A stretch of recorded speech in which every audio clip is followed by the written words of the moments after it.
Hey guys, what's going on? Tim here in the Revolve Realty studio, back with my old buddy, Michael Zuber, author of One Rental at a Time. And I told you this a second ago, you are like the calming voice out there at the moment. So how are things in California? Oh, good. Well, I appreciate that. I certainly try to be. Real estate investing, it's not like stocks, right? Stocks, Mm-hmm. every minute, every second. I have had that emotion, many decades ago Yeah. of watching it every day. And real estate's just not that same way. I've been doing it through some pretty horrific events. And, this one is a little faster, a little deeper, but it will be so much shorter. Yeah. It's important to kind of realize that this is not going to be a 2, a 3, or 4 year kind of event. So, yeah, I want people to calm down because I think real estate investing, some of it will go on sale, right? There's always motivated Mm-hmm. sellers. Mm-hmm. I love it when owner occupants are afraid. That's what I talk a lot about on my channel. It's owner occupants because they're my competitors, and then cost of capital. And I think 2020 is going to be a tremendous year to be a real estate investor because you can count on the low cost of capital. You could count on owner occupants not being interested, at least for the next 6 months or so. They may come around in Q4, but Q4 traditionally is not an owner occupant driven quarter because it's rainy and it's cold and all of those Mm-hmm. things. So I'm excited by 2020. Now, we've got to get through a couple of months that are going to be choppy. And, as a landlord, just like everyone else, I'm wondering if my tenants are going to pay, which we can talk about. But, Mm-hmm. um, it's not, it's not anything to be scared about, at least from real estate investing. It's certainly a health scare. Yeah. And, if you're working in retail or restaurants, it's going to be uncomfortable, but you have the best unemployment benefits today that we've ever had with that extra $600 a week kicker from the Fed. So, you know, it's it's you know, it's going to be a thing, but it's not going to be this big scary Great Depression thing. It's just Yeah. not. Well, I want to talk a little bit about what's going on the internet with some of our. They're not really my peers; they're more your peers. But how is life in general? Because I'll tell you right here where I am in Huntsville, Alabama. Mhm. Just over the weekend, the governor came out and said, "Okay, we're going to hunker everybody down. Everybody, mandatory stay at home unless you're an essential business." And she got a lot of flack from folks outside of the state for how long she took to do that. But her thing was, we're not going to overreact here. We're gonna look at this thing day by day, and when it gets to that point, and really what they did, I think, was they looked at the the little cell phone data that everybody's bandying around that Mhm. showed that people really hadn't changed much. I mean, you would go to the stores here, they would still be full, lots of traffic, that sort of Mhm. thing. So, Yeah. but even with that step, I mean, a lot more folks are staying home, I think, but we're really not seeing a tremendous change in life. We all still have food, we all still have Yeah. electricity, we all still have water, and the one thing, and I mentioned this the other day on a video, everybody here is so polite now. This is, I mean, the South, we're known for our Southern hospitality, but now when you go to the grocery store, everybody's just, the few people that are there and the people that work there, very friendly, very polite. Everybody's Yeah. keeping their distance. And, that was one of my things is maybe a side effect of this is people will be nice again. But what's the atmosphere like there in California? Because you guys are a world Yeah. apart from us good old boys down here. It's interesting because you just went on what we're calling shelter in place. Mm-hmm. We were the first county, right? So I live in the Santa Clara County, which is affectionately called the Bay Area, Mm-hmm. and we've been shelter in place. It feels like 3 weeks. It might be three and a half You weeks. guys were one of the So first, right? we were the first. Yeah. Okay. There might have been a place in Washington State, but we were the first county who wasn't having a spike to go on a shelter in place, and um, it is it takes a week or so to get your groove going, right? Mm-hmm. Because again, I feel for folks who have young children. I have a neighbor to my right that's got 3 kids under 5.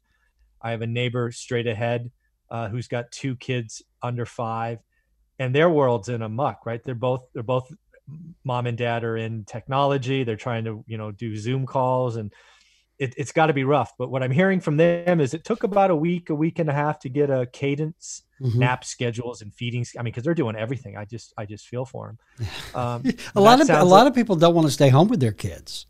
Well, it's I mean, funny, let's be right? honest, they don't. Well, it's funny when you talk to people about financial independence. What do I hear most?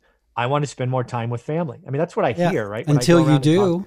Yeah, I say congratulations, you have 30 days. Mm-hmm. By like day 4, they're like, I want to go back to work. Mm-hmm. But you know what? Now they got their groove going. I've talked to both of them in the last 48 hours, and they're like, okay, we get it. Olivia and I are we're not going out. We've been out. I've driven my car once in a month. Have you really? That was wow. Yeah, that was to go to a grocery store, a Costco specifically. We wanted to stock up on a few things. But yeah, it is interesting. We're not seeing a lot of people. I mean, we can go 2 or 3 days, and I do one thing outside every day. I exercise outside, so I might see 3 or 4 people. But yeah, we're just, our life really didn't change, right? We both have been unemployed for a couple of years now, retired because of real estate. The only thing that really changed for us is we used to love to eat out, right? We used to love to go to restaurants, and that's off the table. But I'm lucky that Olivia is a tremendous cook. So I've gained like 10 pounds since the start because Melissa's cooking everything. Yeah, you got to watch out, man. That's what I sent out a post yesterday.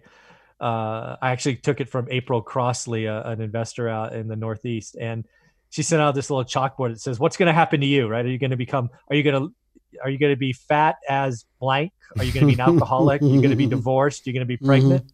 Or are you going to learn something?" Right? I mean, there's all these downsides that come from staying home. Yeah, the best you got to make a choice. Yeah, the best one I heard yesterday, someone on Facebook posted they're preschooling their kids or they're homeschooling for the first time ever, and the guy's like, "God, I hope they can get a GED."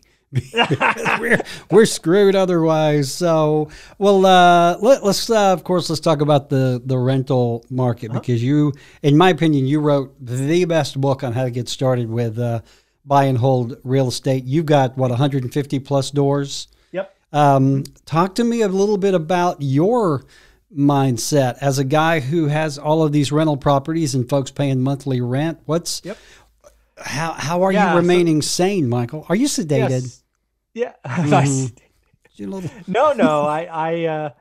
Because I would probably be pulling out this hair. I don't know. No. Yeah, I don't know. No. So again, I'm like everyone. So I started to get nervous. What would have been around March 15th, March 16th, when you're looking up and you have 150 plus tenants. I would say that my stuff, everybody wants to talk about classes. I have affordable housing, which if you want to put it somewhere, it's class C. I'd say 90% of my stuff is class C with 10% class B. I have 0 class A, don't want any class A stuff.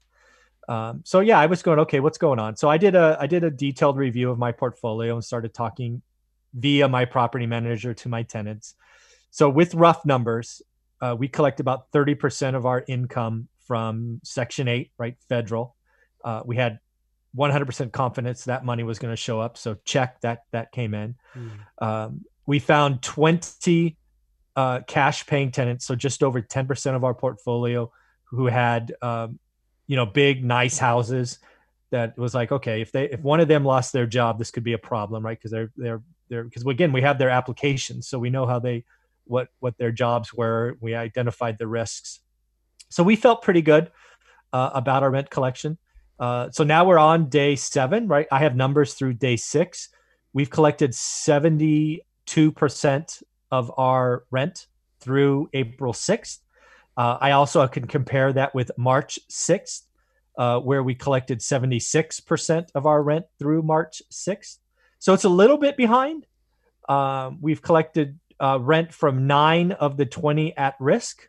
So, that's better than I expected, frankly. We have always collected about 20% of our rent between the 5th and the 10th. Don't ask me why. It's just how it happens. So all in all, April is going to be fine. I did do a review in that same March 16th area that I said, you know what, I think I could lose 10% of my rent collection. That was kind of my baseline. But then, because I'm a conservative investor, which I talk about in the book, we could limp along with 50%, right? If we collected 50% of our rent, We could pay all our bills. We're not going to ask for forbearance. We're going to pay everything. Cause I think there's a big gotcha in all this forbearance talk. But yeah, in the end, I'm going to help people that need help. If you're one of my tenants and you were in retail or a restaurant, you can prove that to me. I'm going to do anything I can to help you, because this is nothing you created. I'll do things like payment plans. I'll do things like half off until you get your job back. But, in fairness, most of my tenants with this souped up unemployment, they're going to be making as much income, if not more, staying home. That's just the math of where I invest. So once unemployment starts kicking in, which it hasn't yet, nobody's gotten their checks yet. Nobody's got their supercharged checks yet. Once that comes, I think it gets easier. I think April's a messy month. May could be a little bit messy, but I'm not all that concerned because, I've done the numbers. Yeah. Right? And you're in a better position than probably a lot of folks who do what you do. I know maybe. A number of them who are really, really heavily leveraged, and they're a little nervous. Yeah. Well, yeah, being highly leveraged is, it feels good when the market's, up and to the right. But high leverage doesn't really work even in a flat market. And, I've never been a fan of that kind of mindset. I think it works when it works, but then it blows you up. Yeah. Let's talk a little bit about I saw it in 08. Yeah. The forbearance thing that everybody's talking about, because I think it can be helpful, but if the banks don't get their act together after the 90 days, it can be problematic, because I know a lot of them are like, we're going to give you 90 days, but then at the end of the 90 days, all of that money comes due. So, and that's one of the things, a lot of the talk that I hear about forbearance is at the end of that 90 days, who's going to have 4 months worth of mortgage payments to send in? Very, very few people, I would think. Well, yeah, let's just say if you had 4 months of payments, you probably could have made your payments. You would have made the payments. I mean, that's us. I mean, I don't have the anywhere near the portfolio you do. I just have a handful. And, we are, I think our thing is we're going to go ahead and just kind of put in for the forbearance, but we're going to continue to pay. If we've got it, we're going to pay it. So far, everything is good. I'm not leveraged as highly as you are, but it's an unnerving time. You and I are fortunate. We don't have to work a day job to buy groceries. Right. And I feel for those people who do, but someone the other day was saying, I sympathize with them, but I don't want their burden to become mine. And I understand that, because it very easily can. Oh, for sure. Yeah, I think there's a lot of financial misunderstanding going on. I think the average understanding of folks, even in the real estate business, is not great. One of the big fears, going back to the previous topic, was people just wouldn't pay rent, right? They would hear about no evictions and all of that, and they go, woohoo, rent holiday, blah, blah, blah. Well, that's just not true, right? Right. Yes, we can evict if you don't pay, but believe me, we're going to do everything we can because we need to have a stick. And, we have mortgages to pay, and you want me to maintain, and I have property taxes and insurance. So we're going to run a business. And if you're trying to game the system, which clearly some people will, we're going to get you when we can. Yeah. But I think the same thing applies to landlords. One of the things that discourages me the most is on social media, when I hear landlords, out of one side of their mouth, they're going, oh, my tenants are going to screw me. And then out of the other side of their mouth, they're going to go screw their mortgage person. And I think that doublespeak that shines a lot of light on the character of you as a person. And that's exactly what I was going to say. I think you're going to see the true character of a lot of people during this. It's not a positive light. And most of the time, no. Yeah, karma's going to get you. Yeah. What kind of communication have you had going between yourself and your tenants? Zero. Okay. All my communication goes through my property manager. I've had extreme communication with my property manager. And he's communicating with the tenants? Yeah, I don't want my tenants to know who I am. Sure. Never. Yeah. But yeah, we started talking last month. We started talking on the 15th or 16th. We're getting a game plan. We audited my tenants. We found the risks. We communicated out. Now we're starting calls saying, hey, you're late. What's going on? It's kind of, we're just trying to treat it as business as usual. But you let them know the rent is still due. Absolutely. Yeah. Well, we're posting notices and all of that stuff. Yeah. And, you know, I think we had one person call back saying, hey, you can't evict me. We're like, yeah, we can evict you, but rent's still due. Do you want a payment plan? Blah, blah, blah. Because we will file this against your credit. And, you know, you will have a hard time, you know, getting a new place because of this. And these are all true statements, right? We're not. And if they can't pay, again, if somebody can't pay because, you know, mom worked at a restaurant and dad was I don't know, a retail person, I'm not going to do that, right? If we can find proof of that, that's just not who I am. I'll probably give that couple free rent because I'm lucky to be in the position I am. But if you're playing games with me, I'll wait. I'll hit you with a hammer when this is all done. No problem. Yeah. Well, I mean, don't get me started on this topic because I have helped a lot of people, and usually you get taken advantage of. Yep. Yeah, sure. You know, I guess that's just the nature of the beast. What about those landlords out there who, unlike you, are not okay with this, that do run the risk if the rent is not paid, they could be in deep trouble. Should they talk to their mortgage company? What's absolutely. The best course of action for them? Oh, without question. If you're a landlord out there, whether you have one house or 100 houses and you have a true hardship, because, you know, like, for example, if you were in Las Vegas today, right, and you rented, you know, you had a 30-unit apartment building that rented to cocktail waitresses and magic acts and all these. I mean, Las Vegas is going to be the epicenter for pain. I would call my lender immediately. I would say, hey, here's all my tenant applications. They all work for the Wynn and the Encore and Caesar's Palace and blah, blah, blah, blah, blah. And nobody's working. Right. Oh, by the way, I've got some kind of some rent coming in, but it's 30% of what it was because, you know, they all have unemployment and I've agreed to $200 a month instead of $800, or I'm just making stuff up. So I can show some income. I would file immediately if I could document it to that level because I've been through 2008. And I've known what it talks, you know, when you can talk with banks. And if you can prove a true hardship, you can absolutely work through this because no bank wants to take over a 30-unit building in Las Vegas today. Right. That much I promise you. So work it out, and it'll be hard, and you'll have to document everything to the nth degree. But if you are in pain because of this, call and over-communicate. Just like I over-communicate with my tenants, over-communicate with your mortgage lender. But there are so many people today that just fear what might be coming. They don't have data yet, but they're calling their lenders asking for forbearance, which the lender has to give you it, no questions asked, which was in the bill. So everybody's getting these 90 days or 6 months.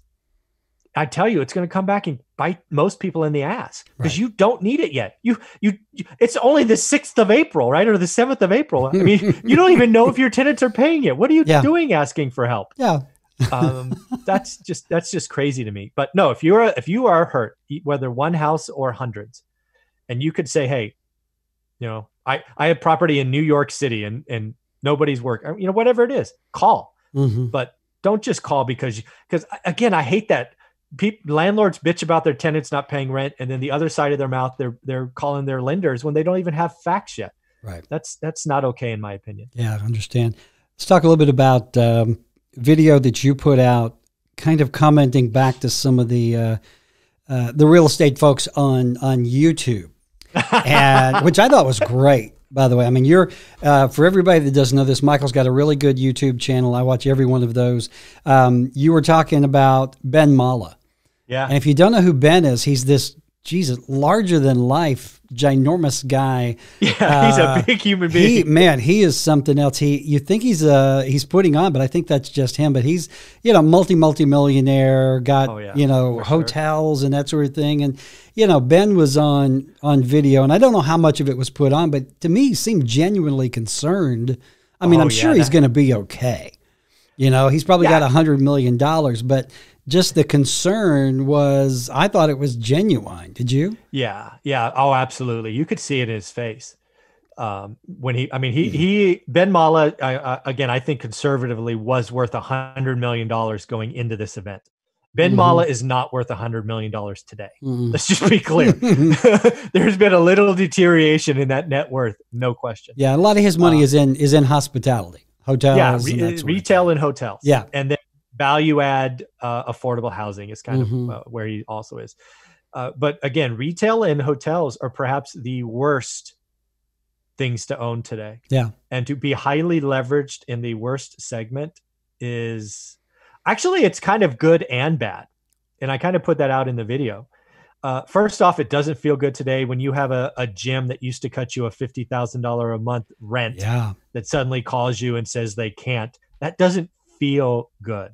But just like we talked about earlier with the mom and pop and the 30 units in Vegas, Ben can very clearly call up his lenders, which is probably agency debt, which means cheap and most flexible, and say, hey, here's my rent roll. And here are all my letters from my strip mall that none of them are paying. Ben Mala is going to get workouts. It is going to be uncomfortable.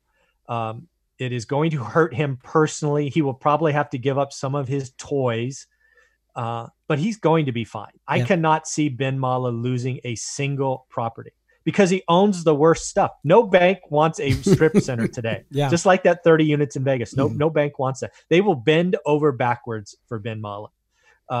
Just like his hotels, right? He talked about, his hotels bringing in $1 million a month that are now bringing in zero. Pretty easy to document for banks. Ben Mala is going to get workouts. It will be uncomfortable. It will add stress to his life. He will have to make some personal sacrifices, but Ben Mala is going to be okay. Yeah. If we talk about, Grant Cardone, who owns Class A multifamily, which is highly leveraged, I don't think he's going to be as okay because unlike Ben owns the worst stuff and banks know it. Grant owns kind of that multifamily segment, which is still kind of sexy, still kind of transacts. There's still hedge funds out there. He could lose some because he probably has covenants in his loans that say they have to stay at 70% economic occupancy. It could even be higher. Owning that Class A multifamily stuff bought near the peak, whoa, that's going to be uncomfortable. And again, I believe Ben Mala, most of his money is his money, right? The equity is his.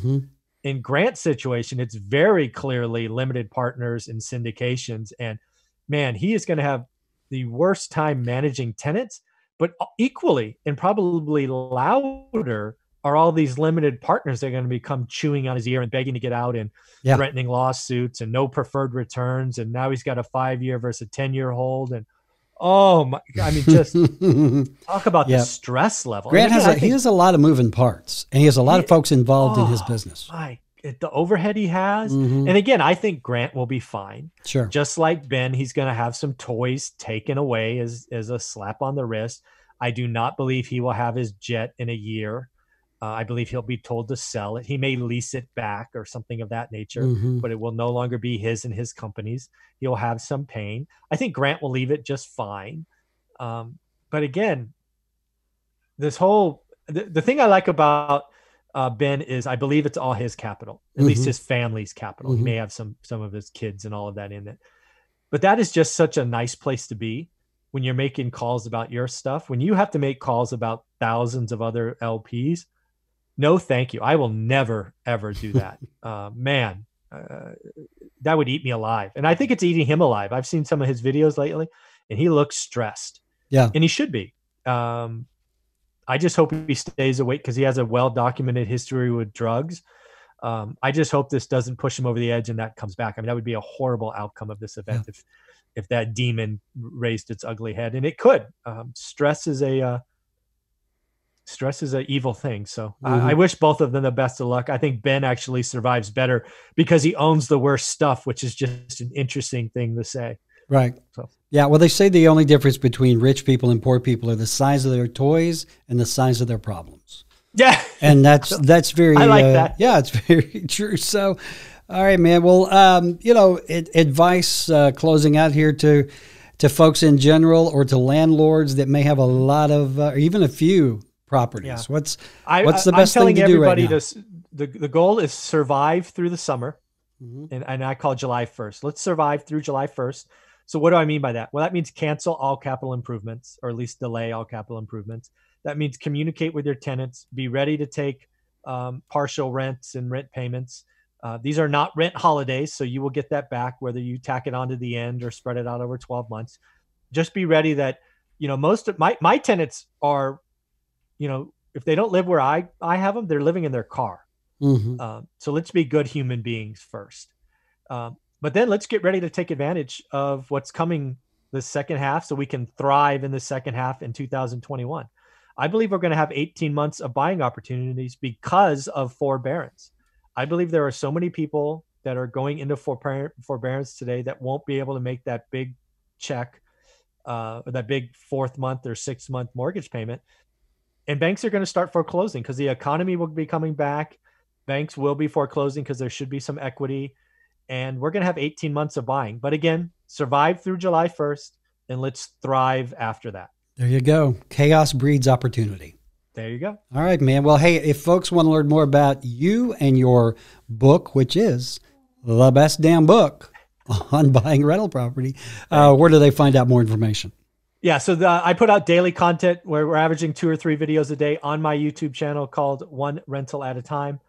You can go to Amazon and buy my book, although people are telling me because Amazon has so much stuff going on, it takes a month to get. Wow. So a lot of people are buying the Kindle version, and we just got on Audible a month ago. So I'm really happy that we put it on Audible. So maybe Audible is a better answer today. Yeah, I will sell my copy for $500 so, with free shipping. Come on now. Oh, there you go. Yeah, all right, buddy. We will put links to everything. Keep doing what you're doing, man. You are the voice of reason in a very noisy world at the moment. So if I can do anything for you, you know where I am. Thanks, buddy. Take care. All right, man. Talk to you soon. All right. Bye. Yeah.